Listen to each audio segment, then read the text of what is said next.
if you're watching this, you probably want to build a really successful company. Maybe you want to make $1 million, maybe you want to make multi-millions, and maybe you even want to make billions. And if that's the case, I've grown my company to $1 million company, and I want to share the experiences, kind of a general overview of what got me there, in hindsight, what I've learned, and hopefully you guys can take this and apply it to your own company, to your own vision and your mission, and you guys can be growing your own company, have your freedom, and have all those benefits from growing your own company yourself. So let's get right into it, and let me tell you how I grew $1 million company by just 22 years old.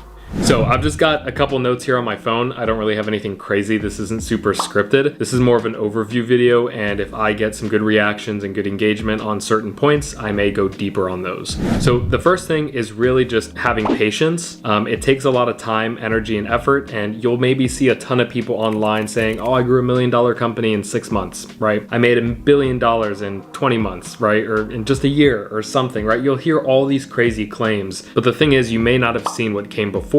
You don't know their whole story. You don't know, what they've done, how they've done it, and what struggles, pains, or maybe no struggles or no pains that they went through. So have patience. You're only running your own race. Your only competition is yourself. So make sure you kind of keep that in mind. It's really easy to have comparison syndrome, but you're just going to end up beating yourself up and not having a good time growing your business. Don't compare yourself. It really just is not fun. The next one is, where do you invest your money when you're starting your business? Should you go get a business loan? Should you get a mentor? Should you just read a ton of books? Should you watch YouTube videos? Should you just try stuff? It's a question that I hear a lot of people doing, and I hear a lot of people doing a lot of different stuff with their money when they're starting or growing a business. And I think when you're starting, like when you're in the $0 to $1 million range, all of your money should be poured into investing yourself. You are your greatest asset in your company when you're starting, and the more resources and the more stuff and the more skills that you can learn in the beginning is going to really catapult your growth into your business. So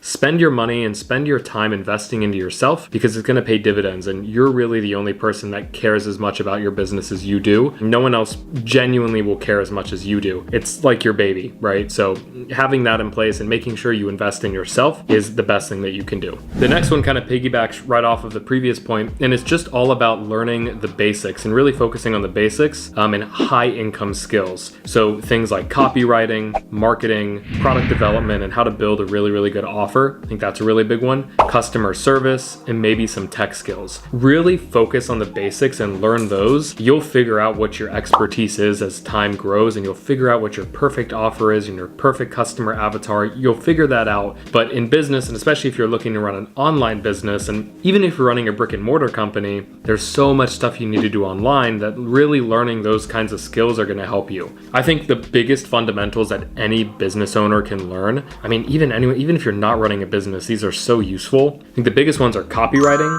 sales, and marketing. If you learn those three things, especially the copywriting and marketing side, because copywriting is just salesmanship in print, if you can do that, then you're really going to crush it and you're going to go far, because those are the basics that a lot of people ignore and they'll attach onto a fad or something.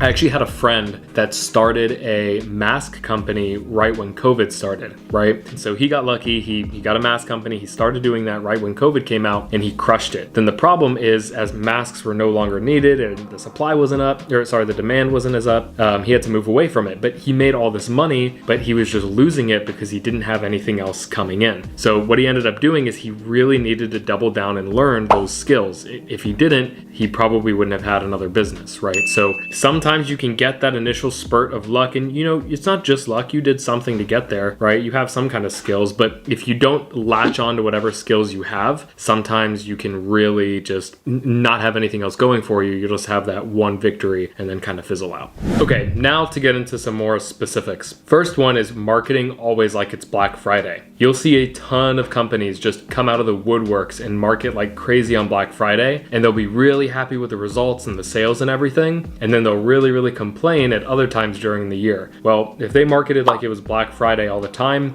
their business would be crushing it. Don't be afraid to market yourself.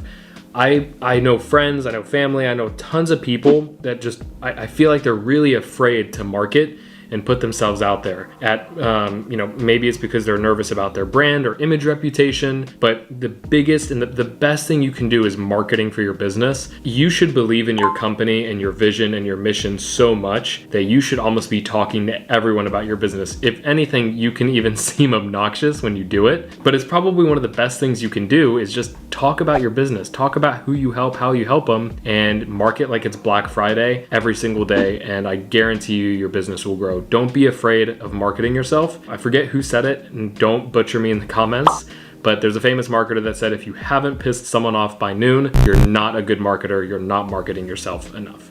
So that's that one. Okay, so the next two kind of tie together, and I'm going to cover the first one, which is building systems. Before you can get a team, which is the next thing I'm going to cover, you really need to systemize everything that you possibly can and really carefully document everything that you do, especially if you're doing it more than once. So for example, say when you onboard a client, you always send them a very specific set of instructions. You want to systematize that as fast and as best as you can. So next time you onboard a client, and especially if you've done it more than twice, or if you know you're going to do it more than twice, check and see what that process is that you did, map it out on a Google Doc, record a video, and then just stash it away somewhere. Because when you have a team, it's super easy to hand that doc off and that system to someone and let them go to town. Build systems around everything because systems will truly set you free, right? You can, try to record the same video 50 times. You can do a ton of marketing. But once all those clients are coming into you and your business is growing, if you don't have systems, it's really going to be a struggle to scale and to keep those clients around and retain those clients. So I wish, looking back on it, that I built systems sooner, because then I'd be in even more better shape than I am now with my business. I'm only just now really starting to refine the systems like in the past year. But I'm sure I'd be a year ahead if I started those systems when I started, right?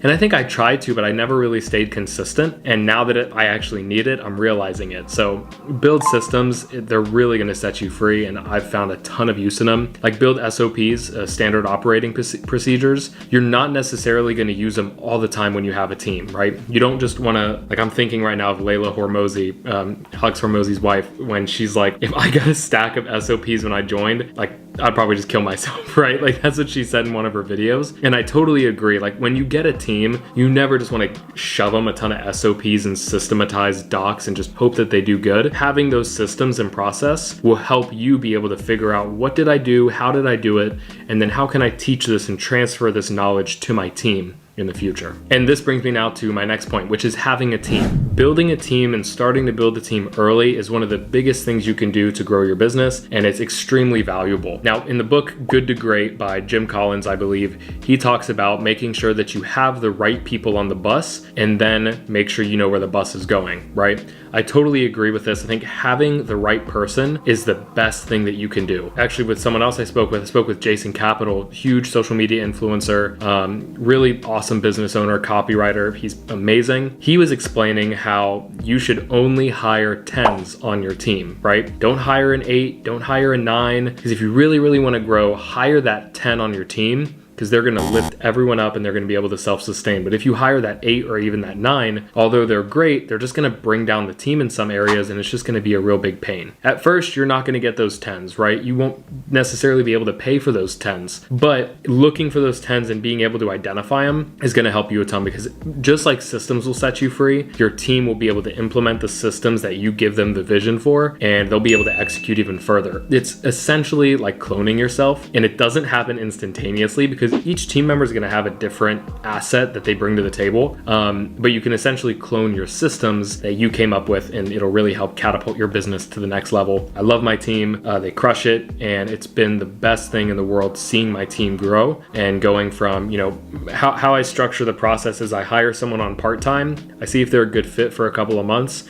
And then once we need someone full-time, and if they've been crushing it, I'll upgrade them to full-time, right? Definitely want to have a small, lean team. I'm probably close to maxing out my team right now. I don't want to have 50 plus employees, or even 10 plus. But I still want to have a really lean killer company making, billions. So we'll get there, and it all starts with a team. You can't get there without a team. So big thing there. Okay, and the last one, which is kind of out there, but I've definitely had a ton of experience with it, is just triple check your CPA and whoever you work with, right? At first, when you're starting, you may not need a CPA and it may not be necessary, but eventually down the line, you definitely will. So triple check that CPA, check that process that they're running you through, and just make sure you're getting in with the right person. I've had issues with CPAs in the past and everything's been fine, but not having the right one can really set you back. It's just more of an annoyance than anything else. So just keep that in the back of your head. If you're starting off, right, pocket that somewhere, that check your CPAs. And if you're doing it right now, check your CPA, make sure they're doing what you're doing, make sure they're aligned with your vision, because they can really help A, save you a lot of money, and B, save a lot of sanity and time. So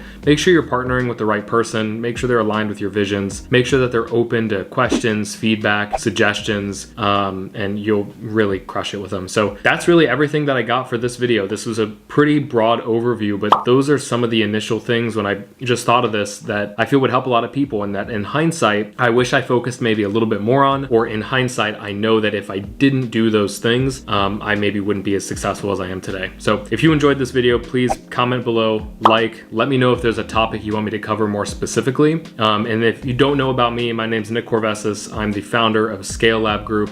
We are a marketing and consulting, I guess you can call it agency. I hate referring to ourselves as an agency. We're more of a strategic business growth partner, and we partner with different online and in-person businesses and help them attract, nurture, and close customers on a really predictable basis. So I love what I do. I love who I help. And if this video was helpful to you, let me know, because it'll make me feel happy. If not, let me know, because then I can improve it. And that's really all I got for this video today. So if you want to check out more stuff, check it out. And if you have an idea for the next video that you want me to cover, let me know. I'm glad to cover it. I'll see you in the next one. See ya.